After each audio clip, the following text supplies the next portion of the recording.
किस करने का मन कर रहा है, सोचना भी मत। ओके। বলিউডের দর্শকপ্রিয় অভিনেতা রণবীর সিং নায়িকা দীপিকা পাড়ুকোনকে বিয়ে করে ভালোই কাটছে তাদের সংসার। অভিনেতার এক অজানা দিক তুলে ধরলেন তার একাধিক সিনেমার নায়িকা পরিণীতি চোপড়া। রণবীরকে বেহায়া তকমা দিয়েছেন তিনি। প্রায় নাকি তাকে বিনা পোশাকে দেখতেন পরিণীতি। বলিউডে পরিণীতির প্রথম cinema ladies versus Ricky Behl এর বিপরীতে ছিলেন রণবীর সিং। কয়েক বছর পর কিল দিল সিনেমায় জুটি বাঁধেন তারা।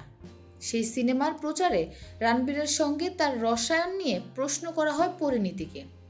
তখনই অচেনা এক রণবীরের সঙ্গে পরিচয় করান তিনি।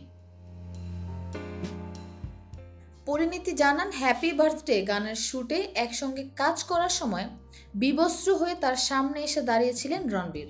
নায়িকার কথায় একটি রোমান্টিক দৃশ্যের আগে মেকআপে ব্যস্ত ছিলাম। আচমকাই ঘুরে তাকিয়ে দেখি বিনা পোশাকেই দাঁড়িয়ে আছেন রণবীর। পরনের ট্রাউজার বা ওই জাতীয় কিছুই নেই। আমি খুবই আপত্তি করায় শেষমেশ পোশাক পরল। পরিণীতি বলেন, বিশ্রাম করছেন কিংবা শৌচাগারে রয়েছেন বলে নয়, বরং বেশিরভাগ সময় বিবস্ত্র অবস্থায় থাকেন বলেই রণবীরের রুতে ঢোকার জন্য অনুমতি প্রয়োজন হয়। নায়িকার কথায় মেকআপ রুমে পোশাক না পরে থাকাটাই অভ্যাস রণবীরের। পরনের প্যান্ট যে কোনো সময় খুলেও ফেলতে পারে।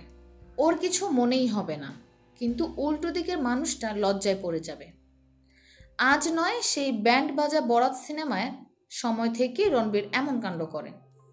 ওই সিনেমার শুটিং চলাকালীন 2 দিন অন্তরই নাকি এভাবেই পরিণীতির সামনে আসতেন রণবীর। তখনই অভিনেতাকে বেহায়া বলেন পরিণীতি।